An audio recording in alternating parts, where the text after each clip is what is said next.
Carrot milk shake பண்ண போகிறேன். அதுக்கு நான் 2 கேரட் எடுத்திருக்கேன். இது முனையில் கொஞ்சம் கட் பண்ணிக்கோங்க. இந்த தலை பாகத்தை கொஞ்சம் கட் பண்ணி எடுத்துக்கோ. இப்போ இதில் தோல் சீவிக்கலாம்.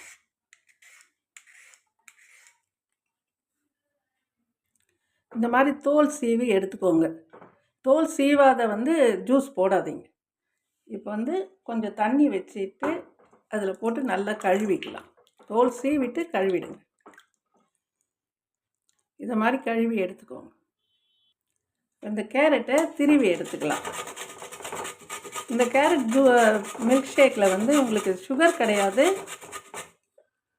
பால் கிடையாது, ரெண்டும் இல்லாத இந்த கேரட் மில்க் ஷேக் செய்யப்படும். இது திருவி எடுத்துக்கலாம். இந்த மாதிரி திருவி எடுத்து வச்சுக்கோங்க. ஒரு மிக்ஸி எடுத்துப்போம்.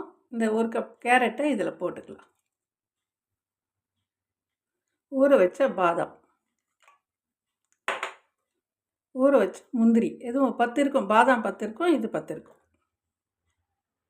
ஒரே ஒரு ஏலக்காய், இதில் இருக்க விதையை மட்டும் போட்டுக்கோங்க. தோலை எடுத்துருங்க, இது தேவையில்லை. கொஞ்சம் தண்ணி ஊற்றிக்கலாம். இப்போ மிக்சியில் நைஸாக அரைச்சிக்கலாம். இப்போ ஒரு கிளாஸ் எடுத்துப்போம். அதில் அரைச்ச விழுது பாருங்கள், நல்லா நைஸாக அரைச்சிக்கோங்க. இப்போ இது கிளாஸில் ஊற்றிக்கலாம். 1 ஸ்பூன் அளவு தேன் ஊற்றிக்கலாம். போட்டு மிக்ஸ் பண்ணிக்கலாம். இது ரொம்ப சூப்பராக இருக்கும். பெரியவங்கலேருந்து குழந்தைங்க வரையும் இது குடிக்கலாம். செஞ்சு சாப்பிட்டு பாருங்கள். ரொம்ப ஹெல்த்தியான ஒரு ஜூஸ் இது.